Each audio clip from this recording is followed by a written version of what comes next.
I've always tried to be true to what I do, and I think in a world of all fashion, there are a lot of there's a lot of comments about style and fashion, and it's very important to stay true to who you are and not drift off and try to be what's happening or try to be anything other than yourself. And so my goal is always to be myself, but always improve.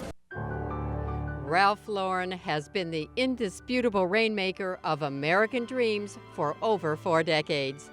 Just hearing his name evokes the timeless elegance and classic tailoring associated with good taste and affluence.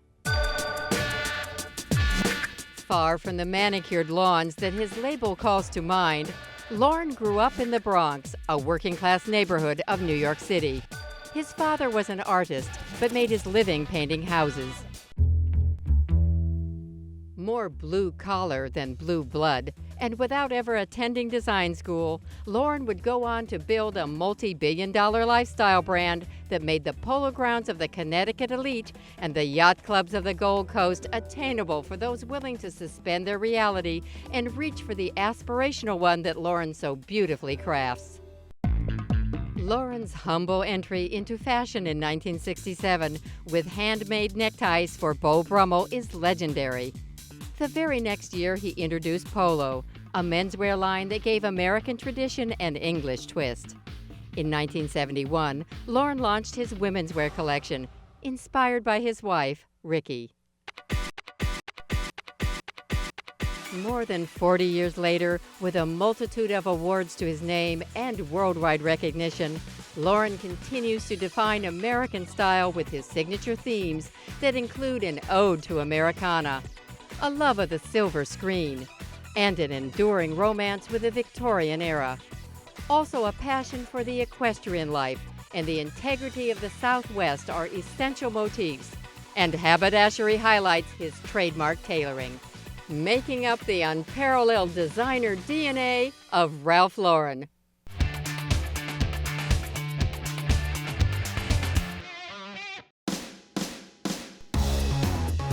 Americana is at the foundation of Ralph Lauren's billion-dollar brand.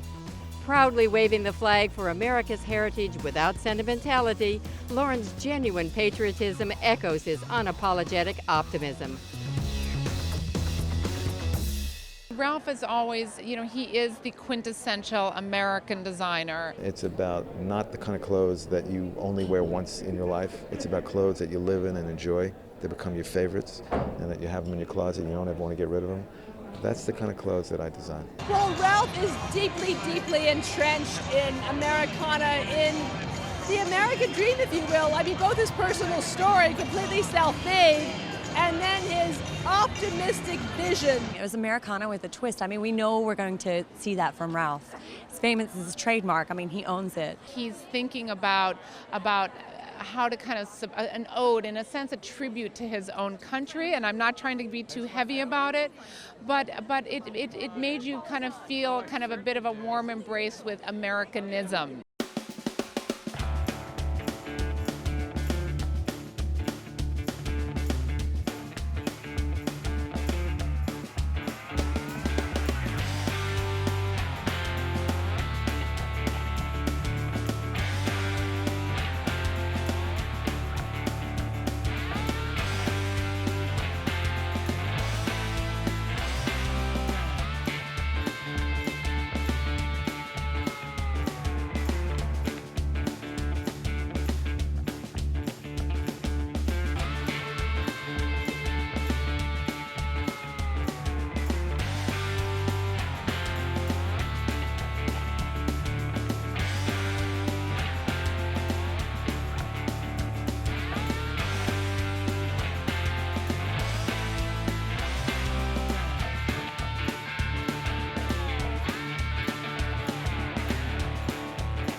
To this day, Ralph Lauren is the first to mention that his real-life American dream began with a necktie. Haberdashery is at the core of his women's collections. Menswear detailing combined with British tailoring are given a feminine touch, key to Lauren's classic looks. When I switched from menswear into women's, it was because I felt women were asking me for clothes that I was doing for men, and they said, why don't you do some of these for us? That's how I got into the women's. Well, I think that Ralph is a master at making women always beautiful, and it's such modern classics, and women, his designs are timeless, and I just have always been a fan. Someone like Ralph is so exceptional just because he understands ease and elegance. And so few designers really understand that, you know, getting dressed is supposed to be about fun. It's supposed to be about looking beautiful and making the most of what you've got.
truly a city boy at heart. But Ralph Lauren allows us all to be urban cowboys, rendering the rugged appeal and true grit of the Southwest with an authentic allure. You may look at clothes and say, well, I would never wear that, look how it, but at the right occasion, it might be the right thing. So it's about the environment, how you live, that makes it exciting. So if I like Western wear, I might say, well, I know it'd be great on a ranch, and I know it'd be cool walking down Fifth Avenue if I had the flair. So I think about how people live rather than, is this the new collar of the year? I don't care about the new collar. I care about where we are in our times, what the economy is about, what the style is, and what I think people are in the mood for. Anywhere else in the world, you say Ralph Lauren, it's the epitome of American fashion, American mobility, American imagination, American love of the West, and this combination of kind of American casualness with real American glamour. So.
For Ralph Lauren, it's not enough to just create beautiful clothes.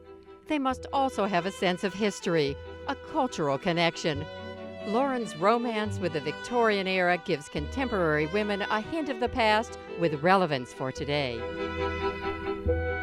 I think a woman today is about variation. I don't think one thing dominates a wardrobe. I think it's the mix and the change, and one day wearing one thing, another day being another thing. There's the mix of the romantic and the casual. I think he has romance. I think he has classic. I think he has fantasy. I think he has vision. He takes you on a journey that you too want to be a part of. My whole thing is to go and see what's not there and to sort of complete the woman and sort of say, okay, I know what you need, let me give you some things that you haven't had yet.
From riding boots to jodhpurs, the accoutrements of the equestrian set precisely capture the refinement of Ralph Lauren's vision of genteel aristocracy. My sensibility never came from fashion design. It came from utility and function. I always loved, sports, and I loved equestrian. He's managed to bring an aspirational world, and he hits this on an accessible level with the polo t-shirt and the big pony, all the way to the highest level with those beautiful, the beautiful runway shows and the beautiful bags. And so, but he creates a world, and we all want to be part of that world. Mr. Lauren creates clothes that are very American, that are classic, wearable, and beautiful, and are worth every penny.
having costumed iconic films such as The Great Gatsby and Annie Hall, Ralph Lauren's captivation with a silver screen and old Hollywood continues to be a source of inspiration. I think Ralph is always, it's glamorous. He has a lot of fascinations, which he loves Hollywood. He weaves Hollywood with the West. It's kind of a quintessential American style. You're here to stimulate and to stretch and to be creative and to make a statement as to who you are. Ralph Lauren's 40th anniversary was a total extravaganza. It was a My Fair Lady fantasy. And it was really pretty. I mean, it opened with the black and white scene, like the movie My Fair Lady.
The distinctive designer DNA of Ralph Lauren has resulted in his reigning over a global empire as one of America's most successful fashion brands. When you think of the American fashion scene, you can't not think of Ralph Lauren. Look, he has created the American fashion scene. He has put American fashion on the map. His concept of American style is incredibly aspirational. It feels classic. It feels old world, even though we're not old world compared to other countries. But it's a sportiness and a healthiness and a very elemental quality. So it's really like being your best quality in every way. It's about class. Class could be any age. It's the way the clothes are cut, it's the point of view of what I want to say, but it's about class that is timeless. He very much stressed the DNA of the brand, which is American luxury. And he has a vision and has stuck to that vision for 43 years and is probably, as a result of that, the most successful American designer in history and one of the most successful, if not the most successful in the world. And it is that idea of taking that American lifestyle across all its manifestations, be it cowboy, be it whatever, and turning that into a global brand that everyone, again, worldwide aspires to. And that's the DNA. The key is to keep doing what you do, but always keep moving.